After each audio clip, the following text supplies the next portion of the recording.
Pozdravljeni! Zgodovina civilizacij pozna številne oblike darovanja. Stari Grki so del denarja namenjali univerzam. V srednjem veku ga je cerkev dajala sirotišnicam. In tudi danes skoraj ni vaške veselice, kaj šele večjega dogodka, da se ne bi kdo spomnil še na dobrodelno noto.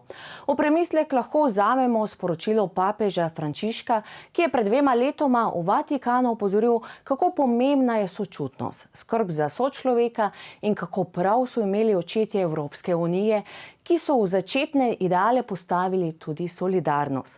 Poudaril je, solidarnost je najučinkovitejši protistrop za populizem. Kako je s tem v praksi, dobro pozna radijski voditelj Miha Deželak in humanitarka Anita Ogulin. Dobrodošla. Pozdravljeni. Miha, zdaj že odmeva po Sloveniji. Deželak je junak. Ja, odmeva že 5 let, ampak recimo, da to zadnje leto, 5. najbolj odmeva. Zdaj, kaj se je spremenilo v tem času? Jaz mislim, da je več faktorjev pripomoglo k temu. Jasno, ker je to že 5. leto, potem letos je bilo res še toliko bolj odmevno, tudi zaradi tega, ker se je zgodila neka magija na samih cestah, toliko ljudi je bilo prisotnih.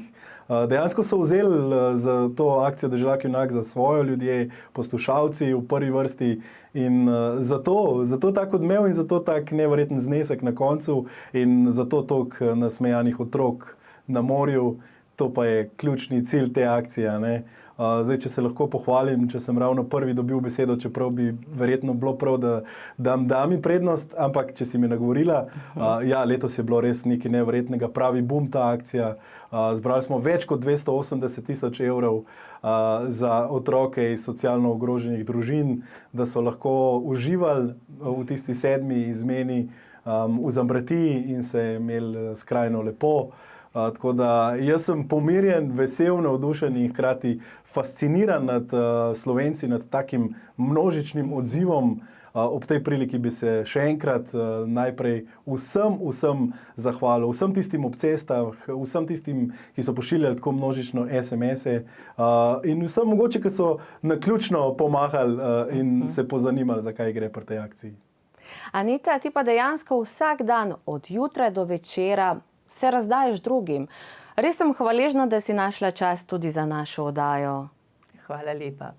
Ja, preprosto to je življenje. Mi govorimo, glejte, če ti je življenje dalo, da živiš za druge, potem to tudi uresničuješ. Tukaj ni zaposlitve, tukaj ni časa, tukaj so ljudje, tukaj so njihove usode in predvsem vstopamo v te usode za voljo otrok.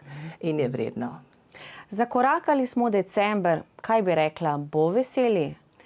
Ja, glejte, čisto za vse zagotovo, ne. Mi imamo zdaj v teh temnih mesecih nepredstavljivo verigo ljudi, ki pravzaprav ne zmorejo veselja v tem času, pa tudi za prihodnje ga jim zmanjkuje. Zato je zelo pomembno, da je prav ta čas usmerjen vanje, nanje. Še enkrat govorim, predvsem za voljo otrok, ker revščina, ko zajame družino, se veste, da je največja žrtev otrok.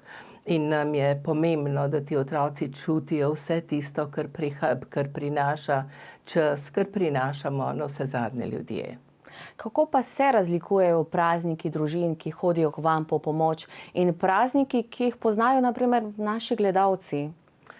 Ja, veste, stigma revščine je v tej deželi še vedno prevelika. Sodba ravno tako. In ljudje, ki nimajo, res ne doživljajo praznikov. Doživljajo samo žalost, doživljajo stres, doživljajo res čustvene, vedenjske motnje in vse tisto, kar našo družbo pravzaprav prizadene.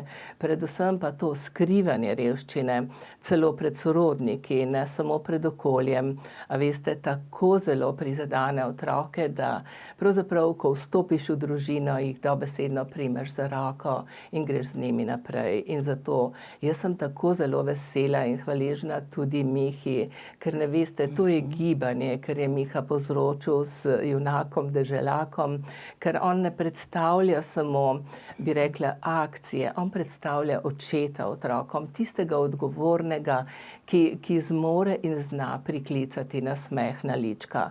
Ker kaj je lepšega, kot otroku podariti možnost, da se druži z vrstniki, da ustvarja v tistem ali pa gradi tisto, kar mu je narava dala, se pravi, da vzpostavi nek odnos sam s sabo in gradimo z njim močna področja.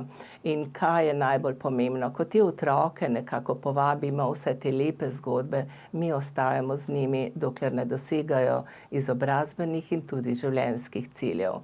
Če pa hočemo biti učinkoviti tudi v vzorčanju življenja, tudi po vrednotah, potem pa res moramo vstopati v družine in zelo dobro nam uspeva tudi v projektu Veriga dobrih ljudi kot celostna podpora in pomoč družini.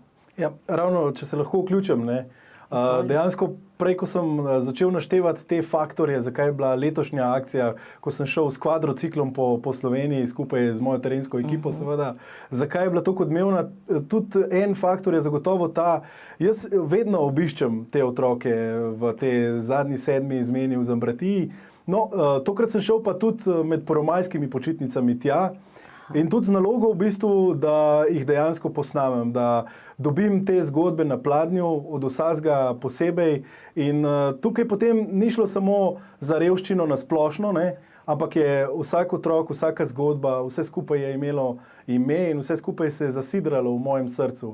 In zaradi tega sem v bistvu že v Slovenj Gradcu, kjer smo na Koroškem začeli z akcijo, vedel, da že pred akcijo smo ustvarjali eno tako gibanje, kot je rekla Anita, potem pa se je to vse skupaj samo še stopnjevalo, zato ker smo te zgodbe projecirali na vsak dan, na ljudi, ki pač s tem mogoče nimajo opravka, ki se ne srečujejo in dejansko smo bili direktni pri tem, ne.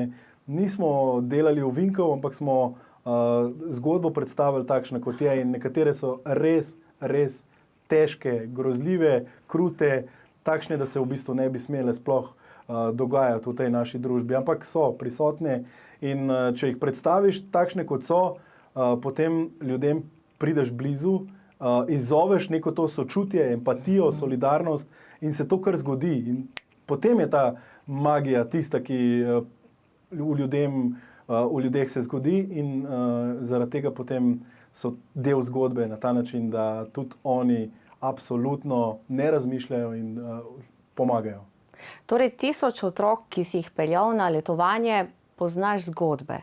Od vseh poznaš te zgodbe njihove. Zagotovo ne morem poznati čisto vseh zgodb, ne? Ampak dovolj je, da poznaš večino teh zgodb. In v tistem času, ko se družiš, je neverjetna povezanost med nami, vsemi in itak vedno pripravijo eno tako posebno srečanje. No, tokrat smo pa naredili tudi še malo drugače, da je moja terenska ekipa prišla, ne? Te, ki so ves čas dihajo tudi na terenu. Vi morate vedeti, da ne gre samo za tiste, ki so v studiu in vse skupaj pripravljajo, ampak je en kup požrtvovalnih ljudi, jaz sem pač tisti, ki je najbolj izpostavljen, ampak je pa ogromno ljudi, ki delajo v ozadju, v zakulisju te akcije in rešujejo stvari, ko se dogajajo na terenu, odreagirajo, ko se recimo pokvari vozilo, ko imamo neke težave, ko nekdo zboli v ekipi. Pred kratkim pa si od predsednika Boruta Pahorja dobil priznanje Jabolkov navdiha. Ob tem so iz urada zapisali: Miha Deželak je res junak. Otrokom pomaga, vsem nam pa je njegovo ravnanje navdih, ki mu lahko sledimo in se mu pridružimo. Ja, potem sem jaz tudi razmišljal o tem, kdo meni navdihuje, koga jaz navdihujem in če lahko zdaj v tej priložnosti absolutno v dobrodelnosti, če govorimo o solidarnosti, v dobrodelnosti, potem je absolutno Anita Ogulin tista oseba, ki mi takoj pride prva, se mi prikliče v mojo zavest in podzavest. In, jaz sem vesel, da skupaj peljemo to zgodbo naprej in sem prepričan, da bo tudi naslednja še kako uspešna. Potem, če že govorimo o navdihu, je Denis Avdić absolutno tisti navdih, ki je zjutraj, ki ga pogledaš in ki zabava celo Slovenijo, obenem zabava tudi nas, ki smo tam že ob takih zgodnjih jutranjih ur. Potem te naši športniki zadnje čase, res mislim, to, kar počne recimo Luka Dončić čez lužo v Ameriki, mislim, da smo vsi lahko navdahnjeni, ko gledamo to in cela Amerika in cel svet ve za nas. Pa ne bom zdaj našteval vsakega športnika še naprej, ker je cela množica ljudi, ki so uspešni. In glede na to, da smo majhni, moramo biti samozavestni in lahko smo ponosni na to, kar delamo, ne? Vsak na svojem področju. In dajmo enkrat tudi biti navdahnjeni, da smo Slovenci, ne? Da imamo tudi to, bi rekel, to noto, en tak ponos. Dobrodelnost je plemenito dejanje. Po kratkem predahu.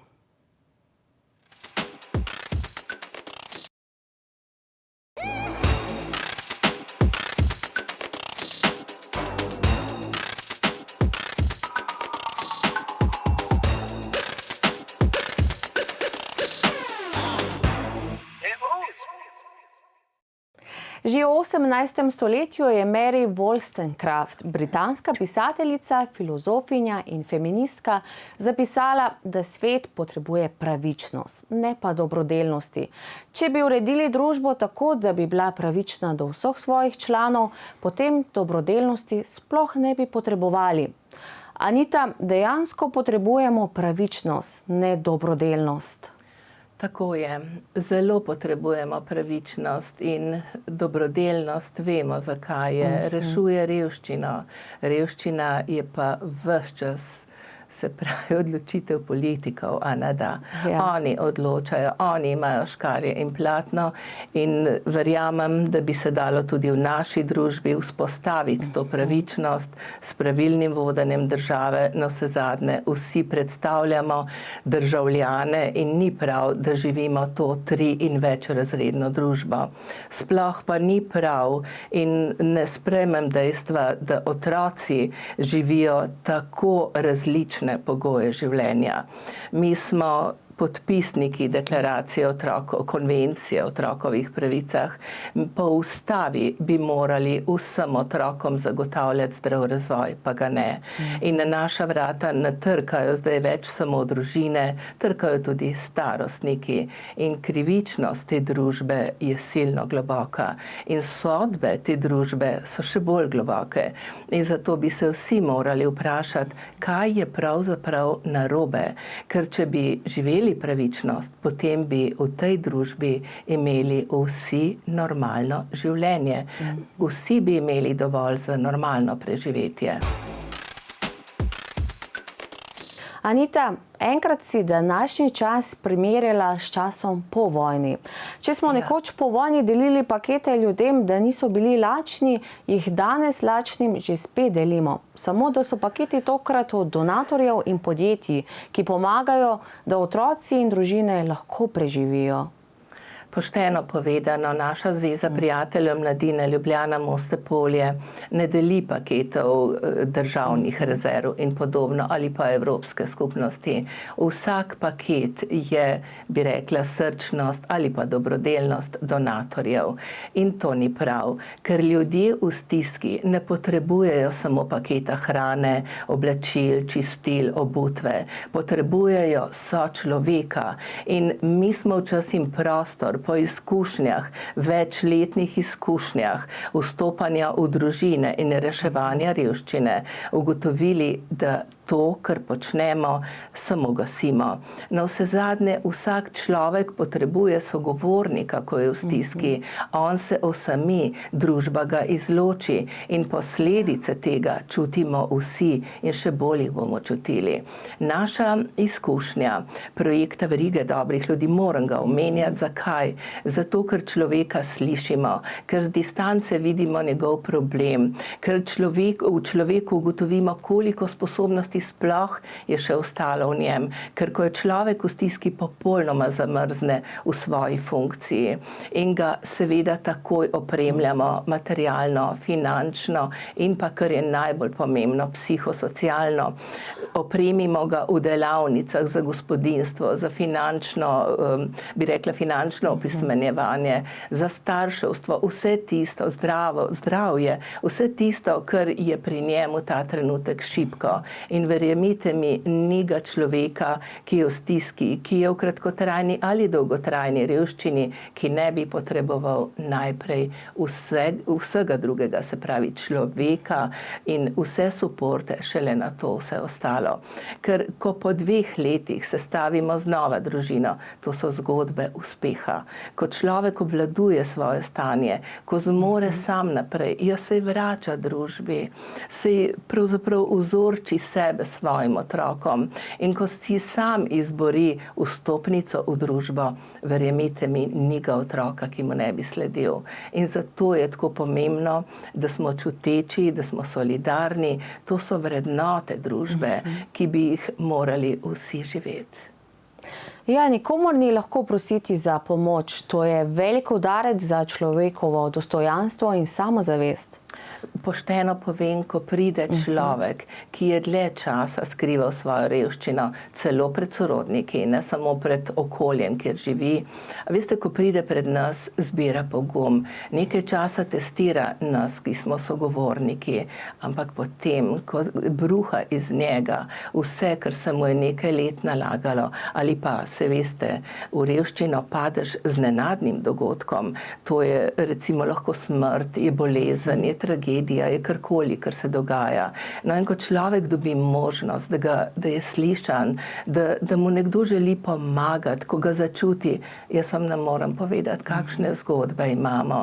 In tudi, ravno v tem tednu smo imeli, a veste, ni dneva, da ni, ljudi, ki imajo težave, ampak ne more oditi, preprosto ne more oditi in ne moreš ga niti spustiti, ker imaš občutek, da bo šel za vedno, ker to se nam dogaja.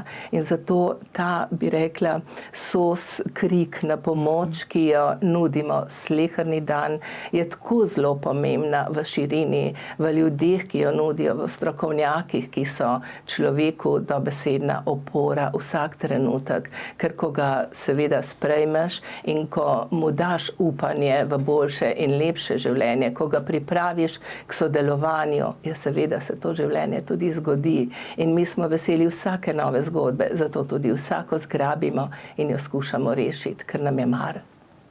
Miha, ti pa si prej omenil, da boš imel višjo plačo po novem letu.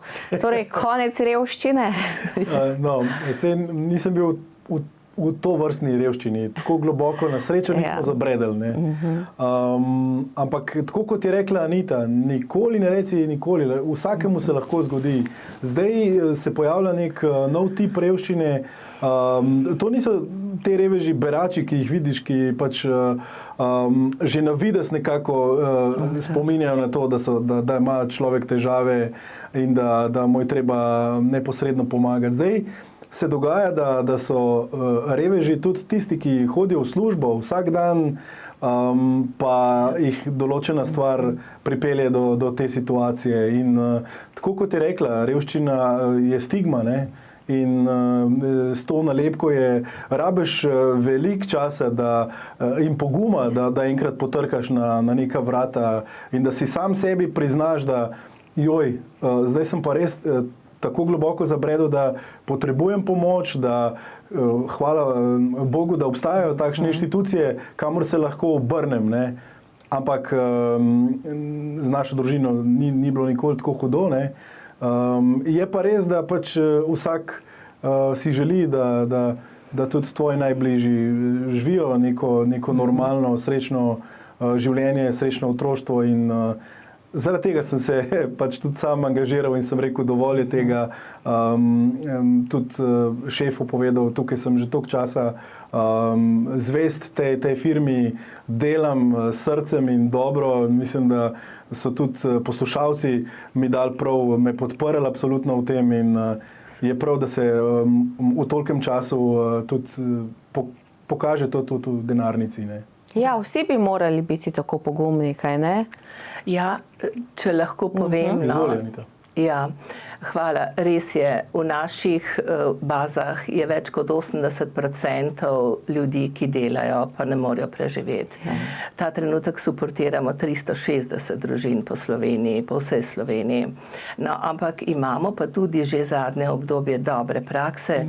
To pomeni, da tudi kadrovske službe posamičnih podjetij za delavce, za katere vedo, kaj se je zgodilo, prosijo, da jih sprejmemo, da jim pomagamo in jim tudi oni potem finančno omogočajo preživetje. To je zelo spodbudno, ker kakorkoli prejšnji sistem, vsako podjetje je imelo neko svojo socialno službo, je skrbelo za standard svojih delavcev. Danes to počnemo kot družba.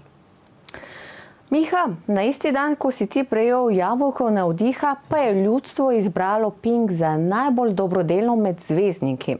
V Los Angelesu so namreč podeljevali nagrade I. Ameriška pevka je v zadnjih letih delovala znotraj številnih dobrodelnih organizacij.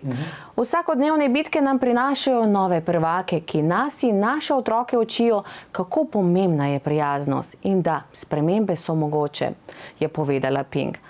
Spremembe so torej mogoče, še posebej, če pomagajo zvezdniki, kaj ne? Ja, jaz bi se strinjal s tem. Ne. Zvezdniki imajo to moč, ne, in tudi predstavljajo nek vzor za mlade. In absolutno, recimo Pink je glasbenica, ki je neverjetno popularna na svetu. In če ona nekaj reče, to pride do otrok, ne, iz raznih naslovov. In zaradi tega se moramo zavedati tudi te odgovornosti oziroma da smo prepoznavni, lahko izkoristimo tudi v dobrobit družbe. Se pravi, da če imaš to možnost, ne, potem je že dobrega, je že fajn nekaj dobrega narediti tudi za ostale, ki to pomoč potrebujejo. Ne. Tako da meni absolutno Radio 1 tudi ne daje zvezdništva, ker pri nas tega ni, a ne, oziroma zelo v majhnih flaškah, v majhnih stekleničkah, ampak prepoznavnost pa ja. In seveda, da z veseljem izkoriščam, v narekovajih izkoriščam prepoznavnost medija in tako naprej. Še vseeno moraš biti tudi človek za to, se mi zdi. Moraš to čutiti nekako v srcu. Že od nekdaj sem jaz rad pomagal in na raznih področjih se angažiral. In če pa je zdaj možnost še ta, da me podpre medij, ki je med najbolj poslušanimi v državi, med najbolj spremljenimi, a ne, potem je to absolutno zdrži. In zaradi tega tudi zdaj v decembru imamo mi dobrodelni maraton, ko bomo pa pomagali družinam, ki potrebujejo pomoč. Tako da 19. in 20. december, če lahko izkoristim to priložnost, bi absolutno povabil, da se odzovete, nas poslušate, torej naš Radio 1, ali pa nas tudi obiščete v prestolnici, bomo imeli eno tako luštno hiško, simpatično, pridite na lučke, pridite nas podpreti, ali pa pošljite vsaj kakšen spet SMS, ker to so družine, ki preklemano rabijo našo pomoč. In december je, že prej Anita povedala, je tak mesec, da ni za vse vesel in nor mesec. Nekateri so tudi osamljeni, nekateri so izločeni, nekateri trpijo in moramo se tudi tega zavedati. In poglejte ljudje, skupaj smo neverjetno močni in dajmo spet narediti nekaj dobrega, če se lahko že kar malo v prihodnost zazrem. Več o tem, kako dobrodelni so zvezdniki, pa po oglasih.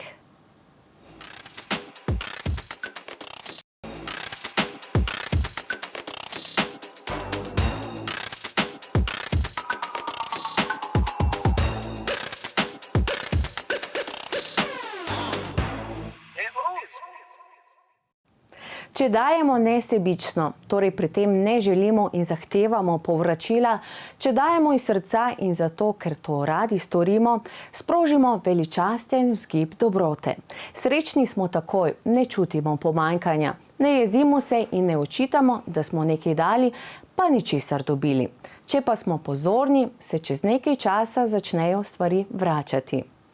Anita, kot smo že prej slišali, mnoge svetovno znane osebnosti porabljajo svoje platforme za ozaveščanje ljudi ali za doniranje svojega premoženja pomoči potrebnim.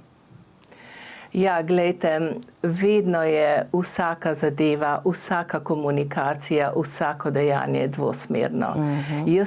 Jaz se počutim izpolnjeno in srečno, zato ker živim tudi za druge. In to nikoli, od nikogar ne pričakujem zahvale. In to tudi vsi moji sodelavci, cela ekipa ZPM Ljubljana, Moste-Polje je taka in vidim Miha ravno tako in njegova ekipa. Absolutno. In tudi vsi, a veste, podporniki. Na tej poti srečaš čudovite ljudi, nosiš jih v srcu dobesedno. Hvaležen si za vsakega. Res pa je, da vsem nisi všeč in pač greš mimo tega, ker nas ves čas vodi notranji vzgib. Če je meni dobro, mora biti tudi drugim. In pri vsej tej zgodbi je odgovornost za šibkejše od sebe na prvem mestu.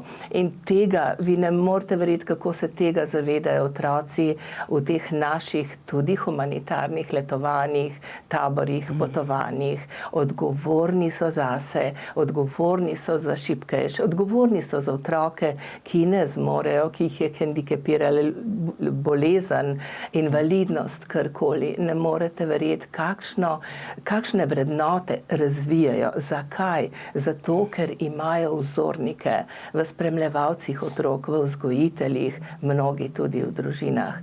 Ker sej vemo vsi, a ne? Tisti, ki nima, deli. Tisti, ki ima, pa ni nujno. Zato sem jaz in vsi mi veseli vsakega, ki zmore, ki zna, ki hoče in ki mu je mar.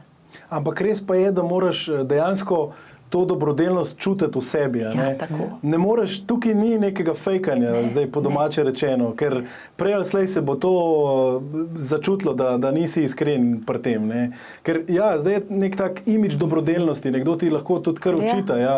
To je zdaj fajn, ne? Ta imidž, da si dobrodelen, da se izpostavljaš.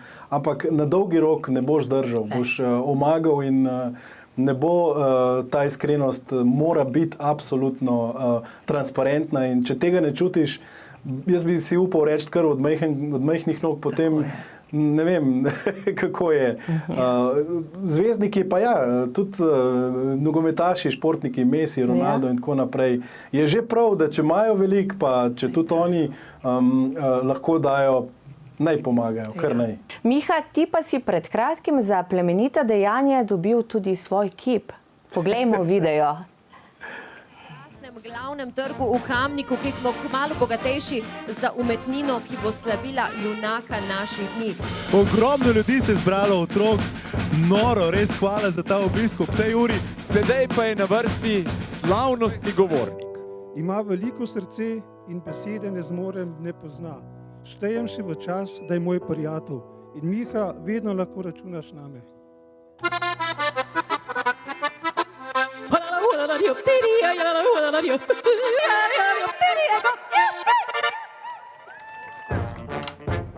Zdaj pa začnimo z uradnim delom. Najprej svečani pohod od turbusa do kipa.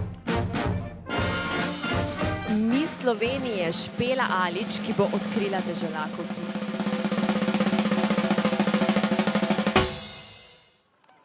Prekrasno! Naj povem, da gre za umetnijo velikega umetnika, ki ga mnogi postavljajo ob bok Picassa, Michelangela, Da Vincija, Rembrandta in številnih drugih. Njegovo ime je Tim Audić, star je 6 let. Toliko, kot si ti naredil za otroke, je malo kdo, zato se nam je zdelo prav, da je ta kip naredil otrok. Ta kip lahko občudujete še danes. Miha, kje je zdaj ta kip? Ja, ta kip bo končal na Debelem rtiču, kjer mi vedno končamo tudi z našo akcijo Deželak junak. Mislim, da bo še en dogodek, seveda mi moji zvesti prijatelji ne povejo točno, ker vedno gre za neka presenečenja v našem Denis Avdić šovu, to je najbolj poslušan jutranji program in enostavno ne vem, kako in kdaj se bo to zgodilo. Je pa ja, to je šov, morate to tudi tako vzeti. Saj vidite, ta kip je nekaj posebnega, ne? Mali umetnik ga je zdelal, Prvček, ne?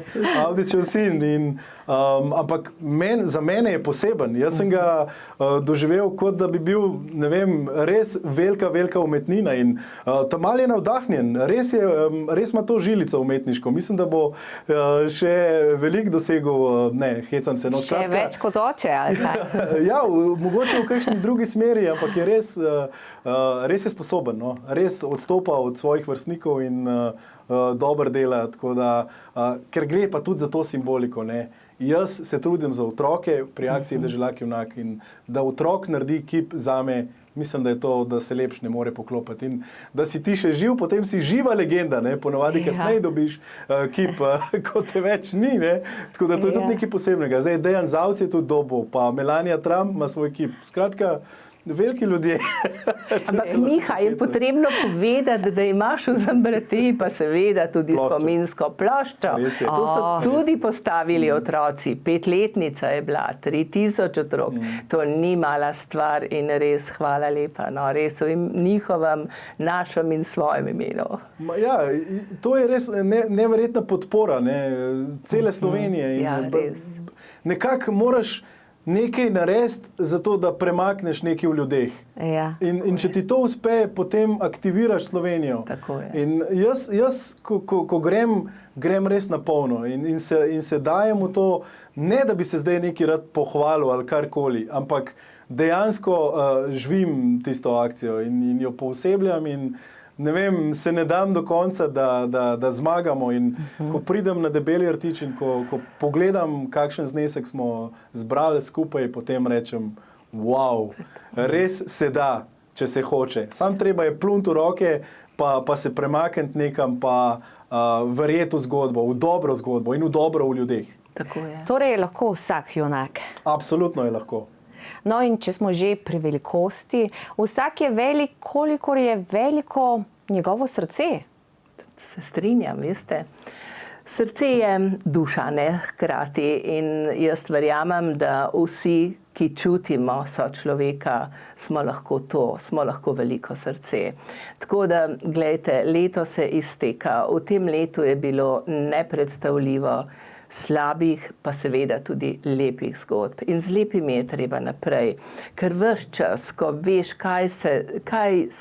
če se hoče, kaj je mogoče, potem seveda gremo naprej in jaz verjamem in upam, no, da v ljudeh zbudimo tisto srčnost, ki dviga soljudi. To je naša želja. Jaz bi se čisto strinjal tukaj za Nito. Enostavno moramo verjeti vase, moramo biti srčni in ta srčna plat res lahko premika gore. Ne. Če pa še zraven malo racijo vklopiš, kar absolutno tudi moraš, ne. Se pravi možgani plus srce, pa še potem, če na taki poti rabiš tudi mišice. Ne. Ja, v bistvu celo telo deluje za tako stvar. No. Ampak ne, hočem reči, Ja, ti rabiš mišice, a ne? Ja, sporočilo je, da se da in dajmo verjeti v to. Vse je mogoče, če se hoče. Res je. Sta torej sočutnost in solidarnost zdravilo moderne dobe? Absolutno sta, ampak hkrati je pa tudi odgovornost. To so vrednote, ki so veljale in ki bodo vse življenje in vsa obdobja morale veljati, če bomo živeli družbo enakih in enakovrednih. Jaz se strinjam tukaj in jaz verjamem v dobro v ljudeh in vedno bom na strani šibkejših, ne vem, enostavno se, tudi ko gledam nogomet, se včasih namerno postavimo v vlogo palčka, ki potem premaga velikana. Pravljica. Hvala vama in še veliko plemenitih dejanj želim. Hvala enako. Hvala za povabilo. Dajanje je tisto, ki človeka bogati in je edino, ki si ga lahko privošči prav vsak. Ampak zato, da bi bili dobrodelni, vam ni treba v Afriko. Dobro dejanje je že, če sosedu pomagate prebeliti stanovanje ali ostarelo sosedo vsak teden peljete po nakupih. Vsaka pomoč, namenjena sočloveku, je hvale vredno dejanje. Naj vam vaša zvezda sveti.